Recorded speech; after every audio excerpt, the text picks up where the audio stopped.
नमस्ते बच्चों। आज मैं आप लोगों को क्लास 9 क्षितिज का पाठ चंद्रग्रहण से लौटती बेर इसका मैं एमसीक्यू प्रश्न उत्तर पढ़ाने जा रही हूं, क्योंकि इस बार आप लोगों को एमसीक्यू प्रश्न उत्तर पूछे जाएंगे। तो चंद्रग्रहण से लौटती बेर इनके राइटर केदारनाथ अग्रवाल जी हैं और बहुत सारे चैप्टर का मैं एमसीक्यू बना चुकी हूं। क्लास 9 कृतिका, क्षितिज, स्पर्श, संचयन इसका मैं सारा एमसीक्यू बना रही हूँ और क्लास 9 कृतिका, क्षितिज, स्पर्श, संचयन इसका मैं सारा वीडियो भी बना चुकी हूँ। फुल एक्सप्लेनेशन, समरी और क्वेश्चन आंसर और हिंदी व्याकरण बहुत ही आसान रूप में मैं पढ़ाई हूँ। तो उन सबको देखने के लिए आप ऊपर दिए गए आई बटन पर क्लिक करके देख सकते हैं या नीचे दिए गए डिस्क्रिप्शन बॉक्स में देख सकते हैं या प्लेलिस्ट में जाकर देख सकते हैं। और बच्चों, आप मुझे इंस्टाग्राम, फेसबुक और ट्विटर पर भी फॉलो कर सकते हैं। तो अभी हम लोग पढ़ेंगे चंद्रग्रहण से लौटती बेर इसका एमसीक्यू प्रश्न उत्तर। एमसीक्यू प्रश्न उत्तर को मल्टीपल चॉइस क्वेश्चन भी कहा जाता है, ऑब्जेक्टिव टाइप का प्रश्न उत्तर भी कहा जाता है और हिंदी में इसको बहुविकल्पीय प्रश्न उत्तर कहा जाता है। इसमें 4 ऑप्शन आप लोगों को रहेंगे, 1 सही रहेगा, 3 गलत रहेगा। सही उत्तर आपको लिखना है। तो इसमें पहले दिया गया है कुछ कविता चंद्रग्रहण से लौटती बेर का और उसमें कुछ क्वेश्चन पूछे गए हैं। उसके बाद ऑब्जेक्टिव मैं एमसीक्यू पढ़ाऊंगी। तो देख आया चंद्रग्रहण, देखता हूँ दृश्य अब मैं मेर पर इस खेत की बैठा अकेला, एक बीते के बराबर यह हरा ठिगना चना, बांधे मुरैठा शीश पर छोटे गुलाबी फूल का, सजकर खड़ा है पास ही मिलकर उगी है, बीच में अलसी हठीली, देह की पतली कमर की है लचीली, नील फूले फूल को सिर पर चढ़ाकर कर रही है, जो छुए यह दूं हृदय का दान उसको। तो इसमें कुछ प्रश्न बन रहे हैं जो कि आपको एग्जाम में पूछेगा। पहला है कवि एवं कविता का नाम लिखिए। तो इसका उत्तर है कवि केदारनाथ अग्रवाल जी हैं और कविता चंद्रग्रहण से लौटती बेर है। दूसरा प्रश्न है चने के पौधे को देखकर कवि ने क्या कल्पना की है। इसका उत्तर है दूसरा नंबर का कि कवि जब गुलाबी फूलों से सजे धजे चने के पौधों को देखता है तो कवि को लगता है कि यह सज धज कर अपनी प्रेयसी से मिलने जा रहा है। तीसरा प्रश्न अलसी को देखकर कवि ने क्या कल्पना की है। उत्तर अलसी को देखकर कवि ने कल्पना की है कि जैसे यह कोई पतली एवं लचकदार कमर वाली कोई जिद्दी लड़की हो और इसने नीले फूलों वाला दुपट्टा ओढ़ रखा हो और इसकी यही जिद है कि जो उसको आकर प्रणय निवेदन करेगा, यानी जो उसको प्यार करेगा उसको ही वह अपना हृदय दे देगी। चौथा प्रश्न कवि चंद्रग्रहण देखकर लौटते हुए कहाँ रुक गया और क्यों। उत्तर कवि चंद्रग्रहण देखकर लौटते हुए खेतों के बीच खेत की मेर पर बैठ जाता है। ग्राम का मतलब गांव का अद्भुत सौंदर्य कवि के किसान मन को बरबस अपनी ओर खींच लेता है। कवि प्रकृति के सौंदर्य में खो जाता है। पांचवा प्रश्न है अलसी का पौधा कैसा होता है। इसका उत्तर है अलसी का पौधा 2-3 फीट लंबा होता है, उसकी टहनियाँ एकदम पतली होती हैं, अलसी पर नीले फूल आते हैं, अलसी के बीजों से भरी उसकी कली छोटे से कलश जैसी नजर आती है। अब इसमें एमसीक्यू प्रश्न उत्तर है। पहला प्रश्न है केदारनाथ अग्रवाल का जन्म कब और कहाँ हुआ था। क उत्तर प्रदेश के बांदा जिले में सन 1917 में, ख इलाहाबाद में सन 1915 में, ग मध्य प्रदेश रीवा में सन 1911 में, घ लखनऊ में 1915 में। तो केदारनाथ अग्रवाल का जन्म कब और कहाँ हुआ था। इसका सही उत्तर है क उत्तर प्रदेश के बांदा जिले में सन 1917 में।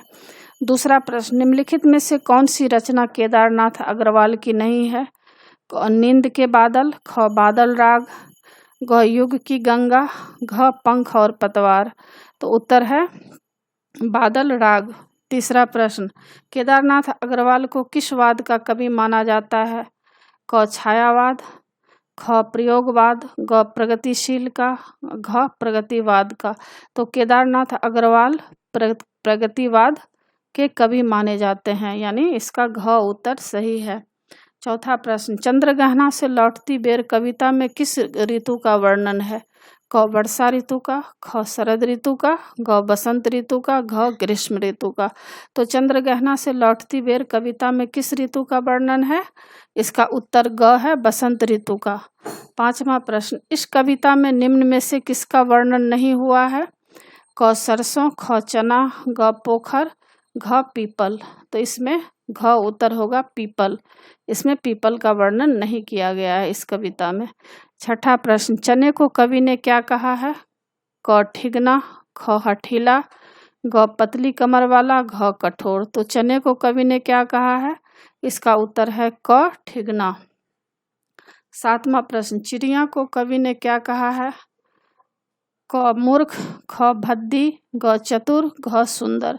तो चिड़िया को कवि ने क्या कहा है? इस कविता में चतुर कहा है। ग उत्तर सही होगा। 8वां प्रश्न, पोखर के किनारे पर चुपचाप पड़े पानी कौन पी रहे हैं? क सांप, ख मगरमच्छ, ग पशु, घ पत्थर। तो इसका उत्तर होगा पत्थर। 9 नंबर प्रश्न है, रीवा के पेड़ कैसे हैं? क सुंदर, ख कांटेदार कुरूप, ग लंबे लंबे, घ छायादार। तो रीवा के पेड़ कैसे हैं? इसका उत्तर है ख कांटेदार कुरूप। 10 नंबर प्रश्न है, कवि सारस के साथ हरे खेत में क्यों जाना चाहता है?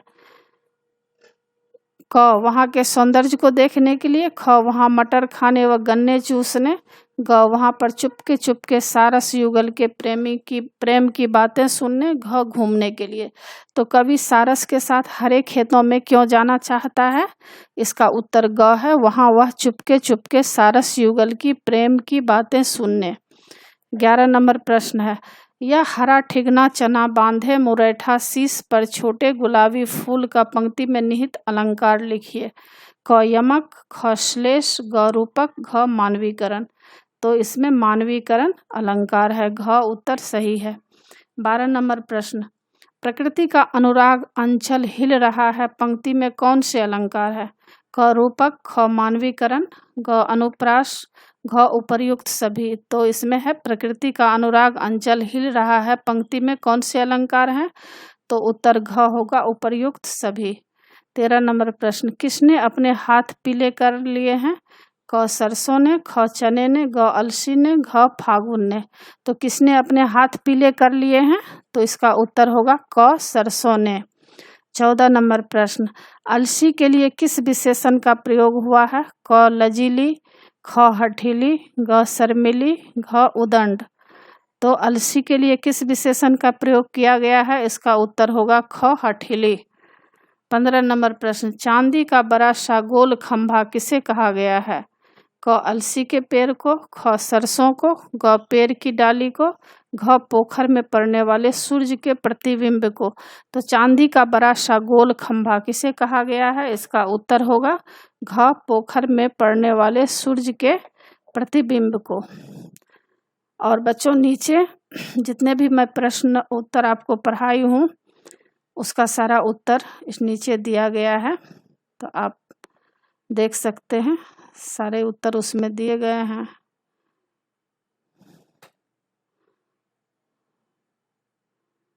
तो आप इसको मिलान कर लीजिएगा अच्छी तरह से। और बच्चों, इसी के साथ पाठ की समाप्ति होती है। आशा है आप लोगों को सारा पाठ अच्छी तरह समझ में आ गया होगा।